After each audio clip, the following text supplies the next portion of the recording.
Assalamu alaikum students. Today we will start our lecture number 63 and our topic of today discussion is dipole forces. आज हम लोग पढ़ेंगे dipole forces के बारे में और it is the type of intermolecular forces. ये क्या है? ये intermolecular forces की type है. एक्चुअली आज हम लोग पढ़ेंगे इंटरमॉलिक्यूलर फोर्सेस और उसमें जो फोर्सेस होती हैं, टाइप ऑफ फोर्सेस होती हैं, उसके बारे में पढ़ेंगे. तो ये हमारे chapter 4th of 9th class का टॉपिक है. It is very important lecture.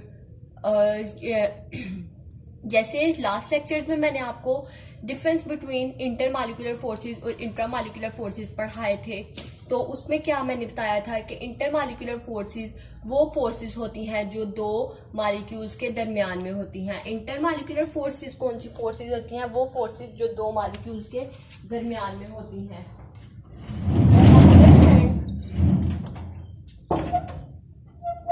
On the other hand अगर हम लोग देखें तो इंट्रामॉलिक्यूलर फोर्सेस के बारे में क्या बताया था. इंट्रामॉलिक्यूलर फोर्सेस ऐसी टाइप ऑफ फोर्सेस होती हैं जो दो एटम्स के दरमियान में होती हैं. इंट्रामॉलिक्यूलर फोर्सेस कैसी फोर्सेस होती हैं? जो दो एटम्स के दरमियान में होती हैं, with in the molecule present होती हैं. तो इंटरमॉलिक्यूलर फोर्सेस ये वीक फोर्सेस होती हैं जो दो मॉलिक्यूल्स के दरमियान में प्रेजेंट होंगी. ठीक है. और ये फोर्सेस कैसी होती हैं? These are the weak type of the forces. ठीक है. तो जैसे हम लोगों ने पहले डिस्कस किया था, फोर्सेस एटम, जब दो एटम होते हैं तो उनको होल्ड किया होता है. जब दो एटम बाइंड होते हैं आपस में तो with the help of forces वो बाइंड होते हैं. तो वो फोर्सेस पे डिपेंड करेंगे किस टाइप की फोर्सेस होंगी, और उन्हीं फोर्सेस के हेल्प से जो होती है बॉन्ड की फॉर्मेशन होती है, और किस टाइप के बॉन्ड की फॉर्मेशन होगी ये बताएगी. वो फोर्सेस में इलेक्ट्रॉन की क्या होगी, शेयरिंग पेयरिंग होगी, ये transfer of electron take place होंगे. तो ये इसी से ही अगर एटम्स को, दो एटम्स की बाइंडिंग को देखें तो जब दो एटम बाइंड होंगे तो उनके दरमियान में क्या होती है? उनके दरमियान में फोर्स ऑफ अट्रैक्शन होती है. ठीक है. उस फोर्स ऑफ अट्रैक्शन के हेल्प से बनता है बॉन्ड. तो इसी तरह ही अगर हम लोग देखें तो क्या पता चलता है कि क्या बॉन्ड और इंटरमॉलिक्यूलर फोर्सेस क्या एक ही चीज़ है? क्या इंटरमॉलिक्यूलर फोर्सेस को बॉन्ड भी कहा जाता है? No, they are not same. ये दोनों ही सेम नहीं है. इंटरमॉलिक्यूलर फोर्सेस और बॉन्ड दोनों ही सेम नहीं है. ठीक है.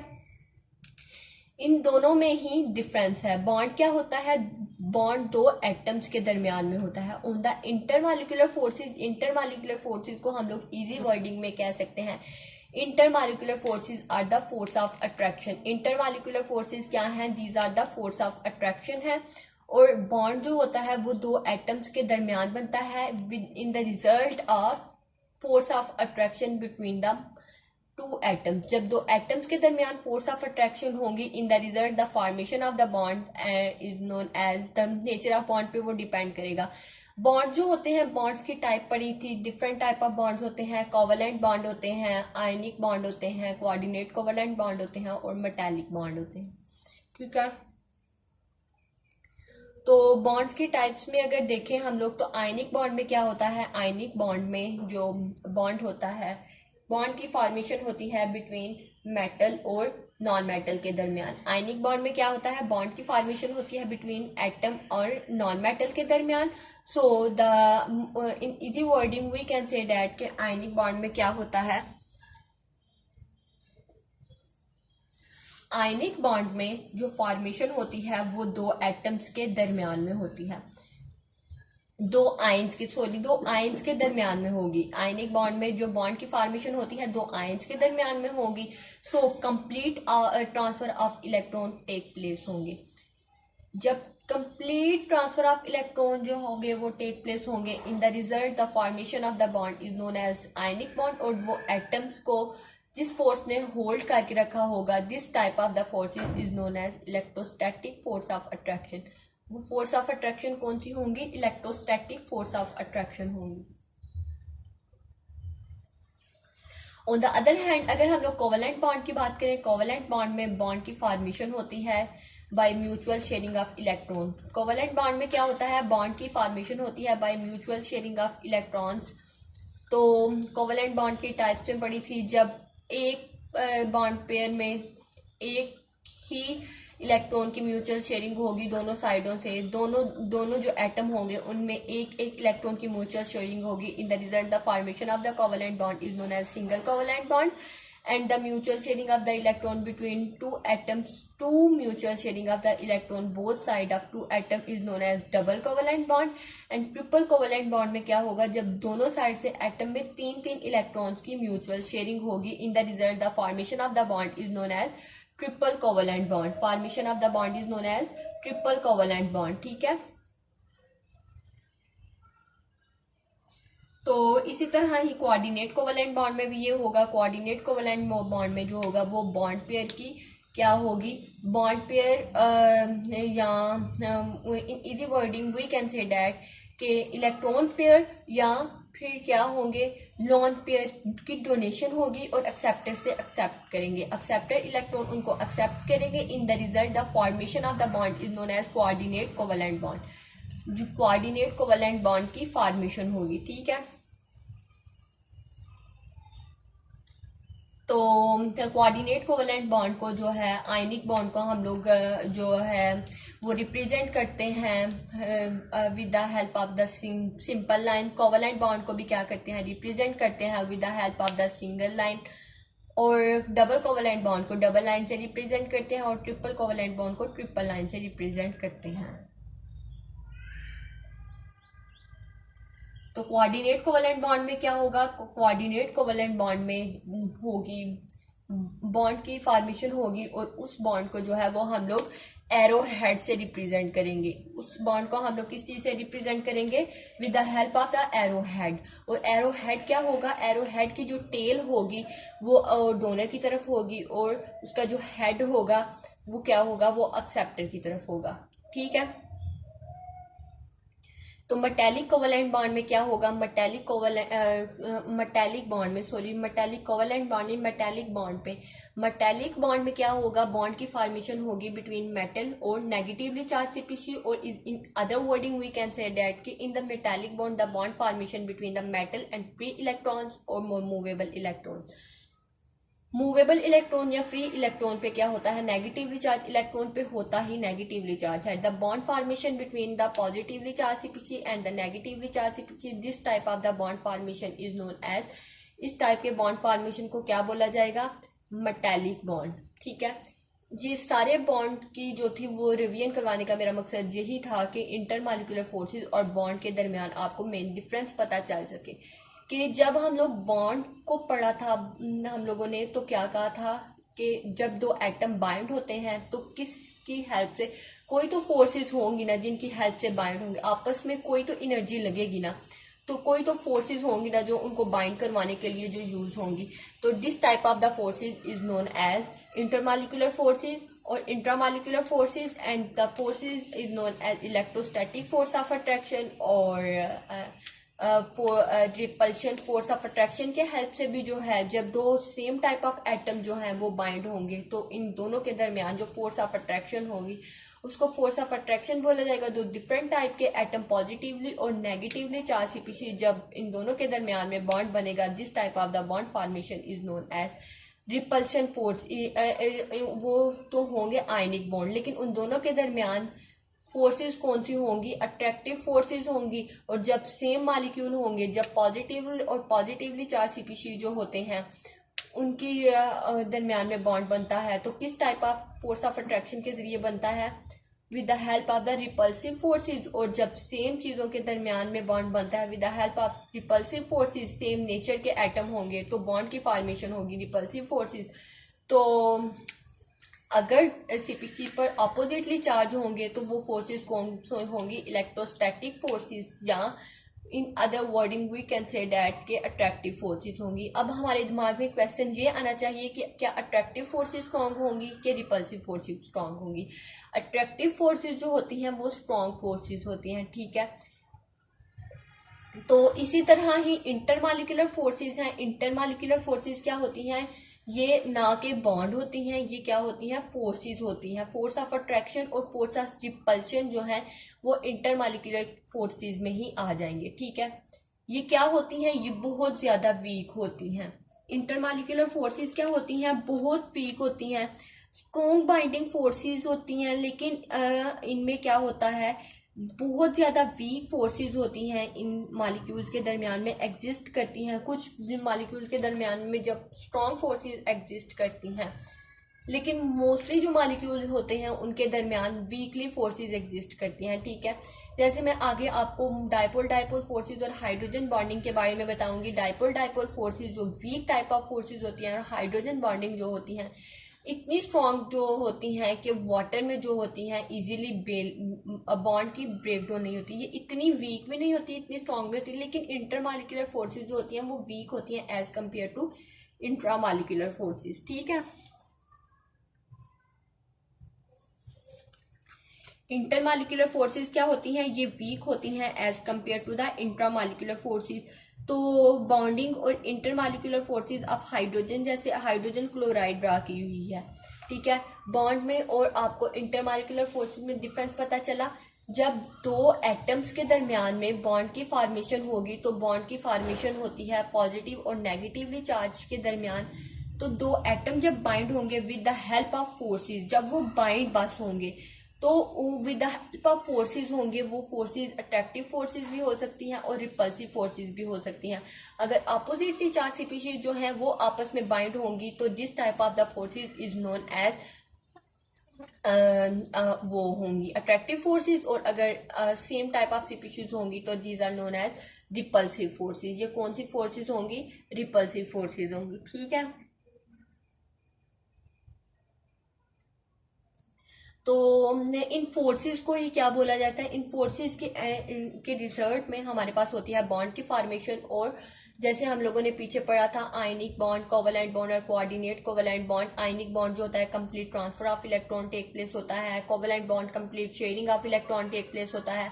ऑन द अदर हैंड जो कोऑर्डिनेट कोवेलेंट बॉन्ड है, फर्दर वो जो होते हैं उनमें भी जो होता है वो लोन पेयर जो होता है वो डोनेट होता है। ठीक है, तो इंटरमालिक्यूलर फोर्सेस की समझ आई। Intermolecular forces are the force of attraction. ये क्या है, फोर्स ऑफ अट्रैक्शन है, और ये वीक फोर्सेस होती हैं। ठीक है, हाइड्रोजन क्लोराइड की एग्जांपल हमारे सामने लिखी हुई है, ये मैं आपको बताती हूँ बॉन्ड की और इंटरमालिक्यूलर फोर्सेस का डिफरेंस क्या है। हाइड्रोजन का हमें पता है कि पहले इसको ना हम देखने से पहले ना एक चीज हमें समझनी चाहिए। हाइड्रोजन, हाइड्रोजन क्या है, हाइड्रोजन हमारे पास ना कि मेटल है और नॉन मेटल भी नहीं है। It is exist in the periodic table in the form of gas. ये गैस की फॉर्म में पीरियोडिक टेबल में एग्जिस्ट करेगा। ठीक है, तो हाइड्रोजन जो होता है ये एक बॉन्ड नहीं है। हाइड्रोजन बॉन्डिंग के आगे बताऊंगी कि ये बॉन्ड नहीं है, लेकिन हाइड्रोजन के बारे में देखा जाए तो हाइड्रोजन ग्रुप 1 से बिलोंग नहीं करता। आपने कभी गौर किया है, हाइड्रोजन जो है वो ग्रुप 1 से बिलोंग नहीं करता। इसको पीरियोडिक टेबल में लिखा तो हुआ है, लेकिन it is not belong to group 1। ठीक है, इसकी जो प्रॉपर्टीज है वो रिजेंबल करती हैं विद द ग्रुप 4 और ग्रुप 7 एलिमेंट, बट इसको जो है वो कोई एग्जैक्ट पोजीशन नहीं दी गई पीरियोडिक टेबल में। So hydrogen is not a metal and non metal, it is the gas. Hydrogen क्या है, ये पीरियोडिक टेबल में गैस की फॉर्म में एग्जिस्ट करता है। HCl जो हाइड्रोजन होगा ये क्या करते हैं, हमें पता है हाइड्रोजन के पास कितने इलेक्ट्रॉन्स होते हैं। हाइड्रोजन के वैलेंस में एक इलेक्ट्रॉन होता है, हाइड्रोजन के वैलेंस में एक इलेक्ट्रॉन होता है। सो इसको अपना डुप्लेट कंप्लीट करने के लिए एक इलेक्ट्रॉन की जरूरत है। मेटल के पास क्या एबिलिटी होती है, मेटल के पास एबिलिटी होती है वो इलेक्ट्रॉन को इजीली लूज कर देते हैं। मेटल के पास क्या एबिलिटी होती है, वो इलेक्ट्रॉन को इजीली लूज कर देते हैं। So in the result the formation of the negatively charge will be take place. तो मेटल में क्या होता है, मेटल में नेगेटिवली चार्ज आ जाता है जब मेटल जो है वो इलेक्ट्रॉन को लूज करता है। In the result formation of the cation will be take place. Cation की टेक प्लेस होगी तो हाइड्रोजन जो है ये मेटल की तरह बिहेव नहीं करता। ये क्या करता है, ये इलेक्ट्रॉन्स को इजीली डोनेट नहीं करता क्योंकि ये मेटल से बिलोंग नहीं करता, इट इज द गैस। तो क्लोरीन की फॉर्म में क्या होगा, क्लोरीन को जो है it is the more electronegative element. Chlorine के पास कितने नंबर ऑफ इलेक्ट्रॉन्स होते हैं, 7 इलेक्ट्रॉन होते हैं। तो उसको अपना ऑक्टेट कंप्लीट करने के लिए मजीद एक इलेक्ट्रॉन की जरूरत है। उसको अपना ऑक्टेट कंप्लीट करने के लिए कितने मजीद इलेक्ट्रॉन की जरूरत है, मजीद एक इलेक्ट्रॉन की जरूरत है। तो इन द रिजल्ट क्या करेंगे, हाइड्रोजन भी क्या करता है, hydrogen it not belong to metal family. तो हाइड्रोजन में भी क्या है, एबिलिटी है कि एक्सेप्टिव हो जाए इलेक्ट्रॉन और इसका डुप्लेट जो है वो कंप्लीट हो जाए। और क्लोरीन को भी यही है कि मेरे पास इलेक्ट्रॉन आ जाए और मेरा ऑक्टेट कंप्लीट हो जाए, ठीक है। तो ये क्या करते हैं, ये आपस में तगाजा करते हैं और आपस में म्यूचुअल शेयरिंग ऑफ इलेक्ट्रॉन जो है वो टेक प्लेस हो जाता है। जब mutual sharing of electron take place होगा तो इनमें क्या आ जाएगा, इनमें पोल डिवेल्प हो जाएगा। इनमें जब पोल डिवेल्प होगा तो in the result formation of charge इनमें डिवेल्प हो जाएंगे। पार्शियल पॉजिटिव चार्ज और पार्शियल नेगेटिव चार्ज डिवेल्प हो जाएगा।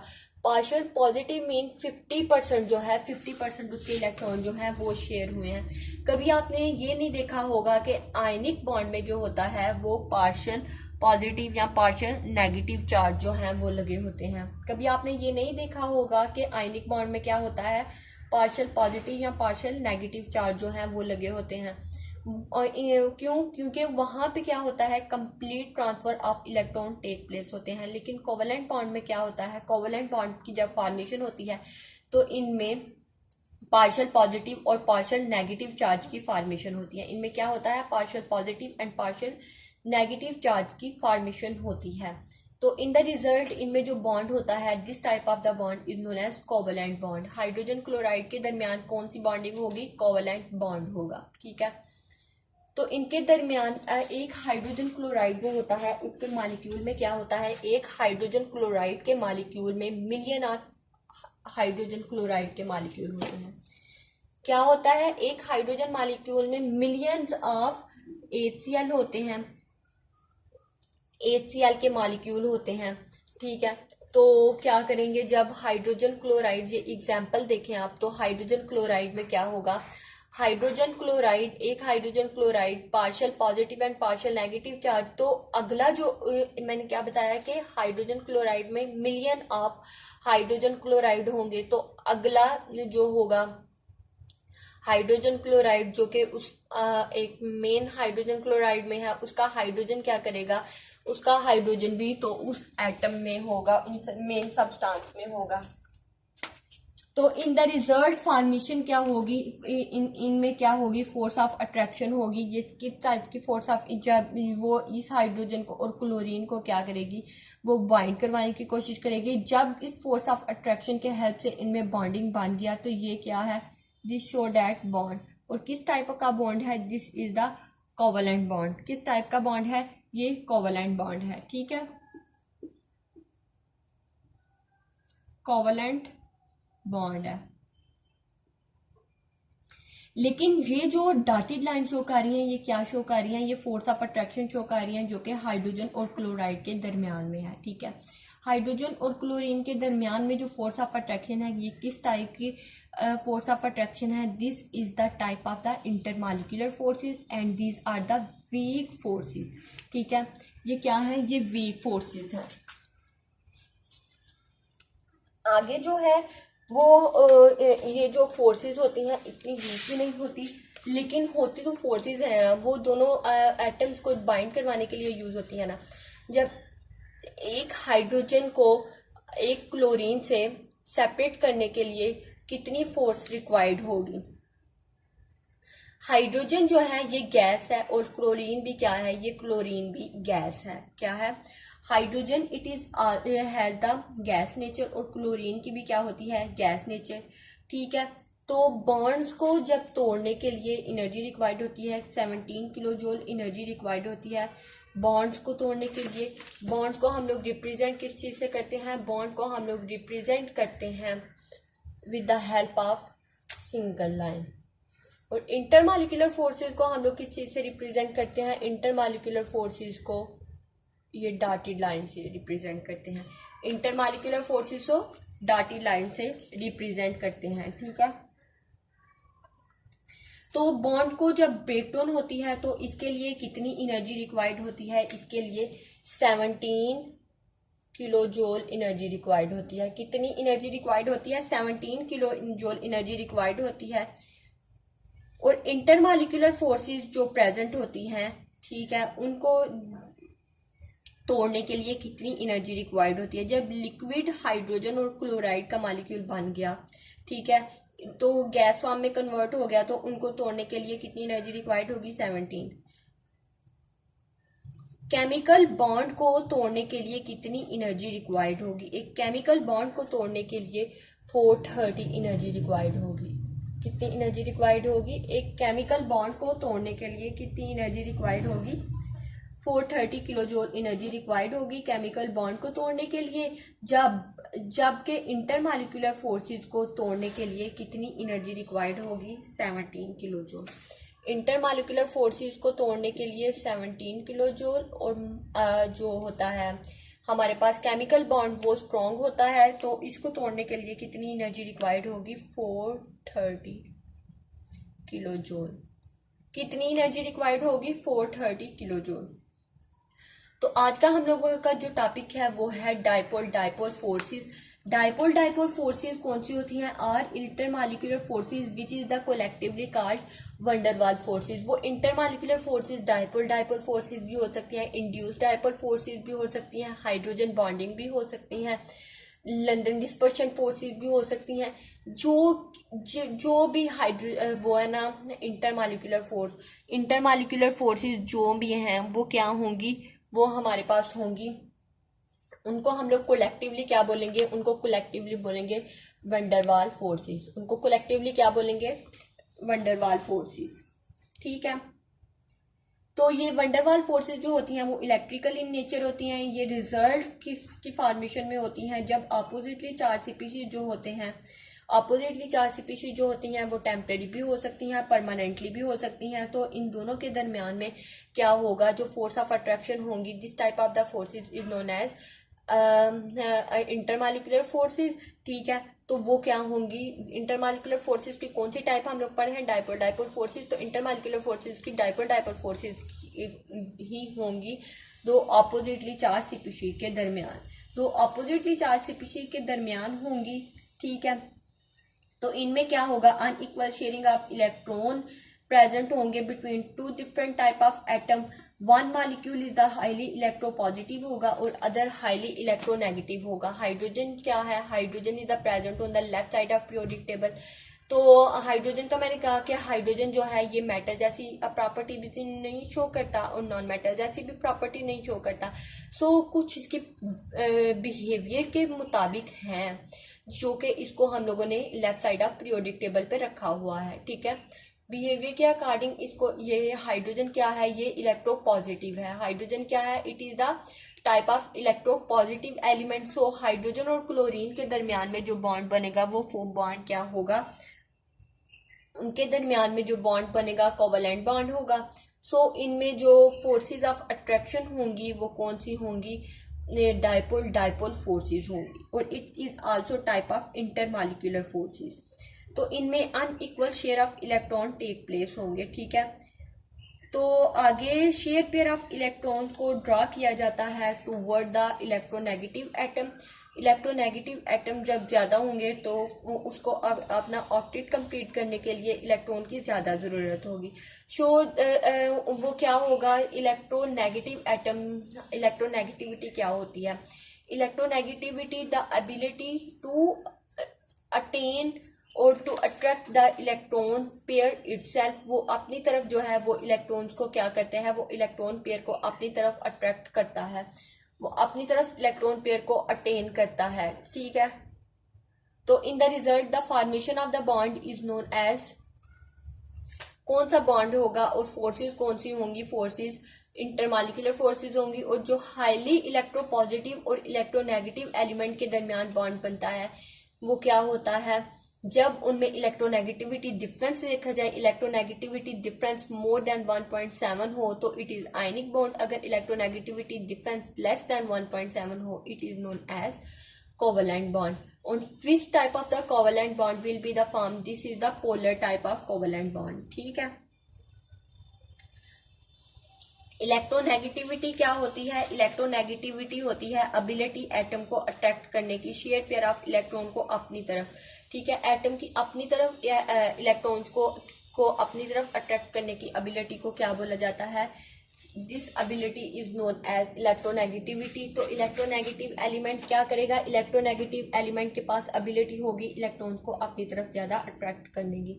सो अगर इलेक्ट्रोनेगेटिविटी एलिमेंट पे क्या होगी, एबिलिटी होगी इलेक्ट्रॉन्स को अपनी तरफ ज़्यादा अट्रैक्ट करने की, तो in the result the formation of the partial negative charge on more electronegative element and partial positive charge on the electropositive element. ठीक है, इलेक्ट्रोनेगेटिव जो ज्यादा होगा उस पर पार्शियल नेगेटिव चार्ज होगा, इलेक्ट्रोपॉजिटिव जो ज्यादा होगा उस पर इलेक्ट्रो पार्शियल पॉजिटिव चार्ज होगा।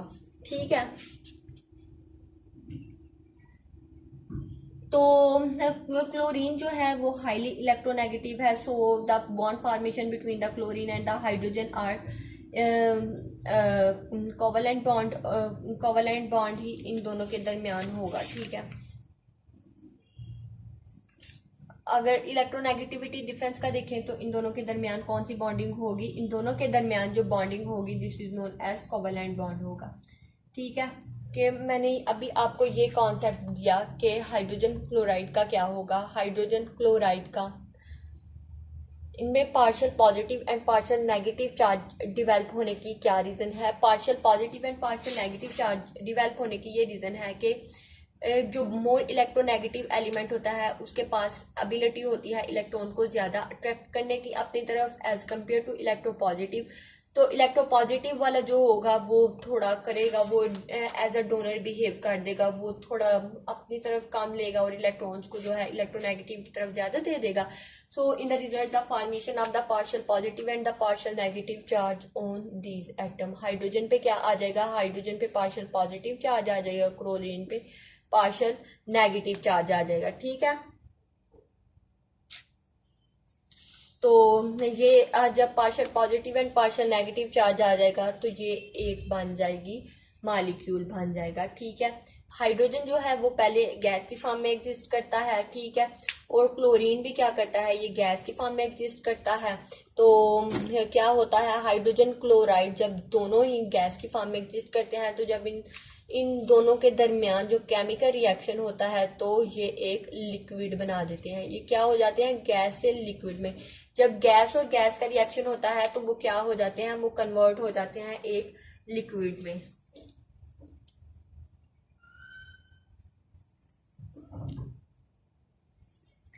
जब partial positive and partial negative charge exist करते हैं दो डिफरेंट मॉलिक्यूल्स के दरमियान तो एडजेसेंट मॉलिक्यूल अरेंज हो जाते हैं negatively end molecule come near to the positively end negatively end molecule क्या करेगा, वो पॉजिटिव एंड की तरफ जाएगा। तो इन द रिजल्ट नेट जो अट्रैक्शन होगी oppositely charge between the adjacent the atom क्या होगी, नेट अट्रैक्शन होगी, फोर्स ऑफ अट्रैक्शन होगी। क्यों, क्योंकि फोर्स ऑफ अट्रैक्शन ही क्या करते हैं, इन्हीं की वजह से जो पॉजिटिवली जो होता है उसका दिल करता है मैं नेगेटिव के पास जाऊं और नेगेटिव का दिल करता है मैं पॉजिटिव के दरमियान जाऊं, और इन दोनों के दरमियान हम लोग कह सकते हैं कि कौन सी फोर्सेस होती हैं, फोर्स ऑफ अट्रैक्शन होती हैं रदर दैन रिपल्सिव फोर्सेस। ठीक है, इन दोनों के दरमियान कौन सी फोर्सेस होती हैं, फोर्सेस ऑफ अट्रैक्शन होती हैं rather then repulsive forces.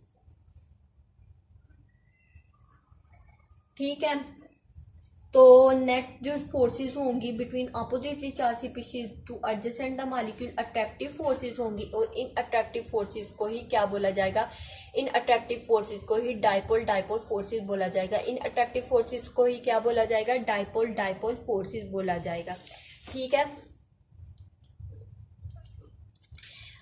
today I have discussed about the dipole forces and first I discussed about the intermolecular forces। intermolecular forces क्या होती हैं ये मैंने आपको बताया कि intermolecular forces वो forces होती हैं जो दो एटम के दरमियान exist करती हैं as a weak forces। क्या होती हैं as a weak forces, वो क्या करती हैं एटम्स के दरमियान exist करती हैं। this type of the forces are known as intermolecular forces। और ये क्या होती हैं, दो मॉलिक्यूल्स के दरमियान एग्जिस्ट करती हैं। They are exist between two molecules. जब दो मॉलिक्यूल्स के दरमियान में फोर्सेस एग्जिस्ट करती हैं this type of the forces are known as the intermolecular forces. इन फोर्सेस को क्या बोला जाता है, इंटरमॉलिक्यूलर फोर्सेस जब वीक होती हैं, और इंटरमॉलिक्यूलर फोर्सेस को कलेक्टिवली क्या बोला जाता है, इंटरमॉलिक्यूलर फोर्सेस को कलेक्टिवली वंडरवाल फोर्सेस भी बोला जाता है। ठीक है, मैंने फिर आपको बताया कि बॉन्ड्स और इंटरमॉलिक्यूल के दरमियान, इंटरमॉलिक्यूलर फोर्सेस के दरमियान में क्या डिफरेंस है। Intermolecular forces are not the bond, these are not type of the bond. जैसे कि हम लोगों ने पीछे बॉन्ड्स पढ़े थे, आयनिक कोवेलेंट बॉन्ड पढ़ा था, कोऑर्डिनेट कोवेलेंट बॉन्ड पढ़ा था। Intermolecular forces are the force of attraction. ये क्या है? ये फोर्स ऑफ अट्रैक्शन है, ठीक है। हाइड्रोजन क्लोराइड की एग्जांपल दी। हाइड्रोजन क्लोराइड में क्या होता है? हाइड्रोजन जो है वो ग्रुप